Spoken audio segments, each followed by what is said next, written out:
Sunday special. So ஒரு சூப்பரான ஃபேமஸான ரெசிபி, மலேசியாவில் எல்லாத்துக்கும் ரொம்ப பிடிக்கும். ஒரு நாசி டொமேட்டோ போட போகிறோம். அது வந்து சூப்பரான ஒரு ஸ்டைல், அத்தன்டிக் ஸ்டைலில், ஒரிஜினல் ஸ்டைலில் பண்ண போகிறோம். செமையாக இருக்கும், வாங்க போகலாம். ஸோ சாதம் வந்து நீங்கள் டேரெக்டாக ப்ரெஷர் குக்கரில் போடுறதுனால போடலாம். நான் வடித்து எடுத்துகிட்டேன். இது சிம்பிள் மெத்தட், ரொம்ப நாச்சிகோரி மாதிரிக்க பரட்டிடலாம். ஸோ இந்த மாதிரி நான் சொல்கிறேன், பார்த்துங்க. இல்லை நீங்கள் தண்ணி ஊற்றுறதுனா இன்க்ரீடியன்ஸ் இதே தான், ஆனால் அதுக்குள்ளே நீங்கள் தண்ணி வந்து ஆட் பண்ணிக்கலாம், முடிஞ்ச அவ்வளோதான். இது வந்து வடித்து எடுத்துட்டேன் சாதம். ஸோ 2 பேர் சாப்பிட்ற அளவுக்கு சாதம் எடுத்து வச்சுருக்கேன். நல்லா புழுங்கரிசி, இது நீங்கள் பச்சரிசி கூட யூஸ் பண்ணிக்கலாம். ஸோ 2 பேர் சாப்பிட்ற அளவுக்கு எடுத்து வச்சுருக்கேன். ஒரு பச்சை மிளகா நல்லா 2ஆக வெட்டி வச்சுக்கோங்க. ஒரு வெங்காயம் நல்லா பொடியாக நறுக்கி வச்சுங்க. முக்கியமாக தக்காளி, ஒரு 2 தக்காளி நல்லா நறுக்கிங்க. ஒரே ஒரு ஸ்ப்ரிங்கு கருவேப்பிலை, ஒரே ஒரு ஸ்ப்ரிங்கு மல்லித்தலை, இஞ்சி பூண்டு பேஸ்ட்டு 1 டேபிள் ஸ்பூன், நட்சத்திரப்பூ 2, பிரியாணி இலை 1, பட்டை 1, திராட்சை ஒரு 4, ஏலக்காய் 2, முந்திரி 2 பீஸு, மிளகாத்தூள் வந்து ஒரு 1/2 டேபிள் ஸ்பூன், மஞ்சத்தூள் ஒரு பிஞ்சு மீடியமான அளவு போட்டுங்க. நெய், முக்கியமான இதுக்கு டேஸ்ட்டு கொடுக்குற நெய் 1 டேபிள் ஸ்பூன், தேவையான அளவு சால்ட்டு. ஸோ இது கூட வந்து இன்னொன்று சீக்ரெட் ஆட் பண்ண போகிறோம், மல்லித்தலை, மல்லித்தூள், குத்தும்பார்னு சொல்லுவாங்க, குத்தும்பார், சுரபி குத்தும்பார். ஸோ இதை வந்து ரொம்ப போட்டிங்கன்னா பிரியாணி டேஸ்ட் வந்துடும். அதனால் நீங்கள் ரொம்ப போடாதீங்க, ஒரு 1/4 டேபிள் ஸ்பூன் போட்டுக்குங்க. அப்போ வந்து தூக்கலாக இருக்கும், பிரியாணி ஒரு மாதிரி டேஸ்ட்டாக இருக்கும். ஸோ முதல்ல நெய் இருந்தால் நெய்யை வந்து ஊற்றிடுங்க. நான் எண்ணெய் கொஞ்சம் ஊற்ற போகிறேன். ஊற்றி இதோட நெய்யும் ஆட் பண்ண போகிறேன். ஸோ இதுலேயே நெய் இருக்குது, இது பாருங்க. முதல்ல இப்படி மெல்ட் ஆகிடும்.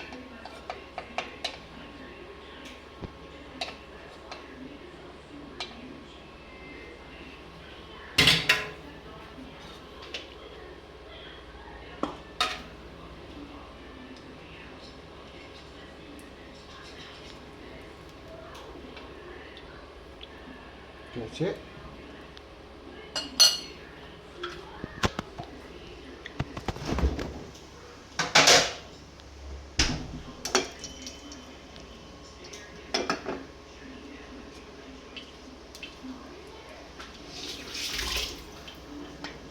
முதல்ல போட வேண்டியது நட்சத்திரப்பூ, பிரியாணி எல்லாம், பட்டை,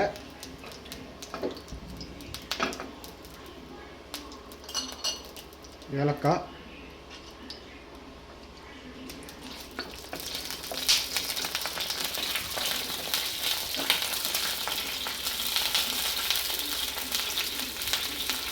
பொரிஞ்சு வரணும் நல்லா. ஏலக்காய் வந்து பொரிஞ்சிருச்சு.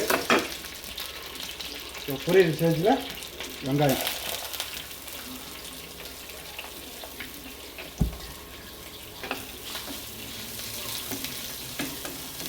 வெங்காயம் வந்து லைட் கோல்டன் ப்ரௌன் ஆகணும், அது வரைக்கும் நல்லா வணக்குங்க.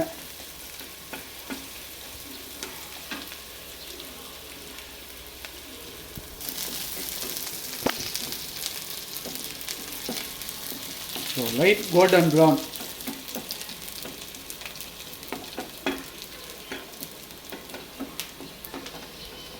தெரியுதா? கோல்டன் ப்ரௌன் ஆகுது பாருங்கள். லைட் கோல்டன் ப்ரௌன் ஆகிடுச்சு. இந்த ஸ்டேஜில் வந்து கருவேப்பிலை, பச்சை மிளகா, தக்காளி,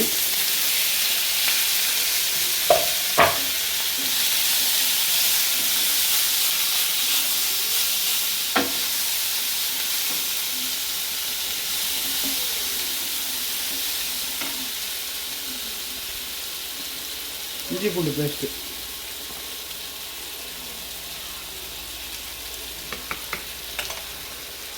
போட்டு நல்லா வதக்கணும். தக்காளி வந்து நல்லா மசியல் ஆகணும், அது வரைக்கும் வணக்குங்க.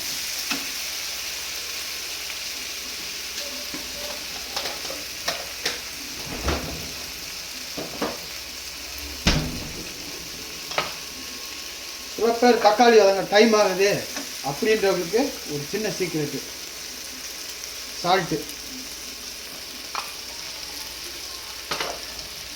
கொஞ்சம் போட்டு வதக்குனீங்கன்னா தக்காளி வந்து சீக்கிரமாக வதங்கிடும்.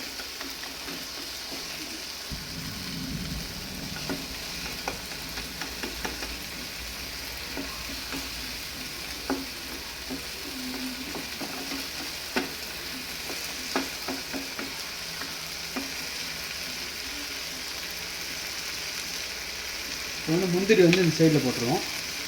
தக்காளி போடுறதுக்கு முன்னாடியே முந்திரியை போட்டுருங்க.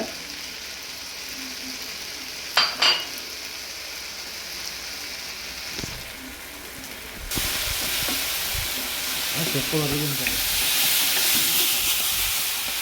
இப்போ நல்ல மசியல் ஆயிடுச்சு. இந்த ஸ்டேஜில் மஞ்சத்தூள்,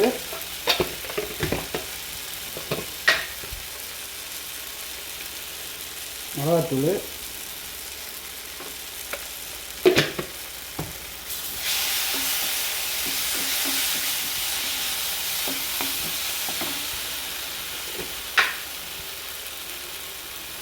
மல்லித்தூள்,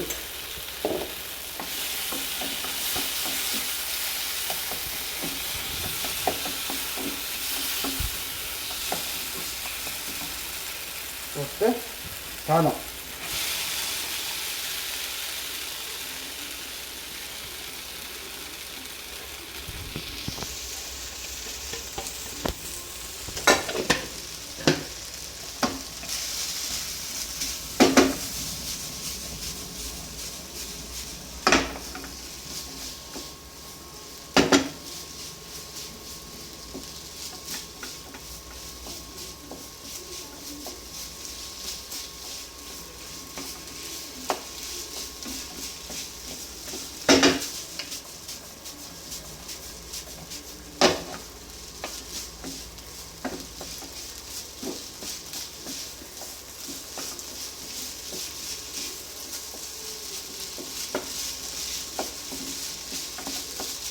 பாருங்கள்.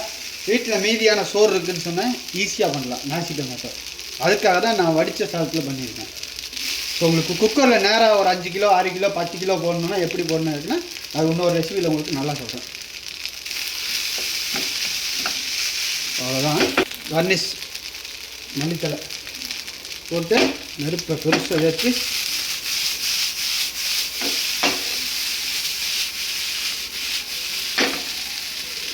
அரோமா செம்மையாக வருது.